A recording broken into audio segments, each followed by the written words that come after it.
Hi, this is Sean. So today's video is going to be about possible dress watches that I might buy, that I'm interested in. And I'm just going to take you through them, and please tell me which one you prefer, which one you think I should get. My main other watch, if you watch the channel you will know, is a Rolex Explorer. And yeah, I'll get into it. So the first one is an Omega Constellation Globemaster, which is a great watch. It's an alternative really to a Datejust, and this particular one I think is on sale in a British jeweler. It's about £4,800, which sounds like a lot of money, but I think it's £6,000 or something. It's a cool looking watch. It's slightly too big for my taste for a dress watch. I think it's 40. Or maybe it's 39 actually, but it comes on a bracelet. It comes in various style colors. I like the two-tone. It's a really nice watch. You know, it's very technologically advanced as well. Omega make great watches, and this is another one of them, so that's fantastic. The second is pretty obvious choice. Datejust. This particular one is Jubilee with a fluted bezel. This is a 16234, which I think I would go with that reference because it's old enough to have a kind of vintage charm, but it's new enough to not be too much hassle. Something like this would be ideal. A fluted bezel Jubilee bracelet. I own a Rolex, but it's not too similar to that, I don't think. It's 36mm, so a better size for a dress watch. You know, if you decide you don't like it in a couple of years, you could sell it and probably make your money back or make a profit. Though prices are going down, which is another video in itself, I guess. So yeah, tell me what you think of that one. Obvious choice, I know. The next one is an Oris Big Crown called a Pointer Date. This is 36mm, this one. They make a 40 as well. I think the bezel, coin edge bezel, is bronze and the case is steel. It's a cool watch. I really like it. I mean, this is the outsider in the list because I don't know, it doesn't feel as special as the others. I think you know, a dress watch should make you feel special when you put it on. Maybe I've got too high expectations for a watch, who knows, but I really do like this watch. This is marketed as a woman's watch, but 36mm is absolutely fine. It's cool looking, you know, it's a great watch. Automatic movement, the pointer date function is cool, and it's just really nice looking. It's a really nice looking watch. It's a bit different as well. I don't think anyone really makes a watch like this apart from Oris. Next on the list is an Omega Constellation. This is to represent vintage watches really, but my favourite would be a Constellation from around this time period, the 50s or 60s. This particular one it's a screenshot taken directly from a shop that I've looked at online. These are great watches. They're pretty pricey now, but you're getting a really special watch. That was this was the top of the range Omega, if you like, back in the day. It's automatic, it's 34mm, and they're really nice looking. I mean, I don't know if you agree with me, tell me what you think, but I think it's a really nice looking watch. Not too sure about the strap, but you know, each to their own. Next is two Cartier. So the Tank on the left, as you will probably know, the Tank Must, and the Tank Americaine on the right. I love the Tank Must. I've tried it on a few times. The size is great, the watch is fantastic. I'm not really into the solar thing.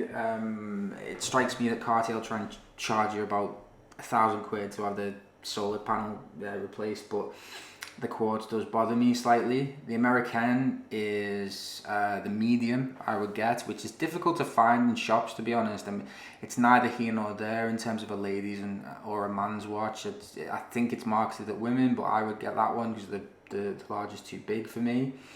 Both great watches. The Americans recently had a price reduction bonus. Then another one, again, relatively obvious choice, the JLC Cultre Reverso. The medium, I would probably get that. Is it the medium small second? I think this one's even smaller. The medium small second is 24 point something, and I would maybe go for the 23mm one.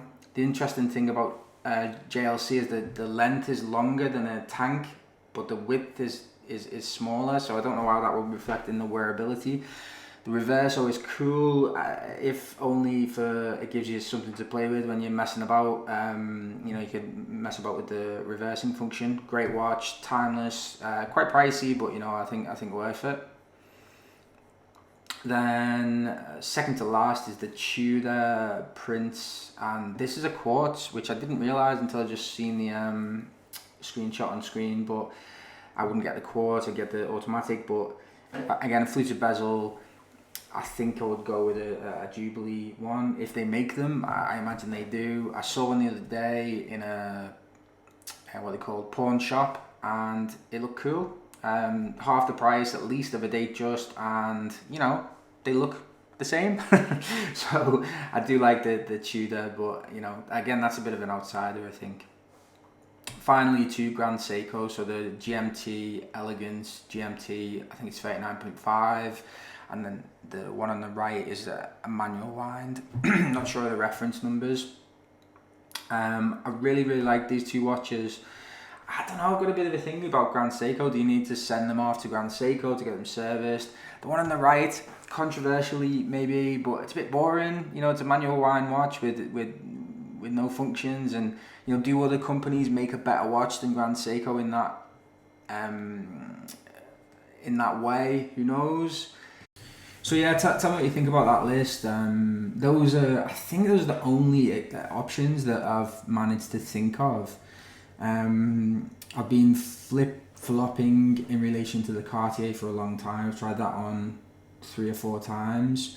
The last time I tried it on, I probably would have bought it, but the example in the shop was scratched. So I was like, okay, can you give me like lots of money off it or I won't buy it? And they said no. But those are the only options that I can think of. So if you can think of anything else, then, you know, hit me in the comments and tell me, if you were buying a dress watch, what would you buy? Tell me what's your favorite out of the list in relation to my other main watch, which is an Explorer 39mm.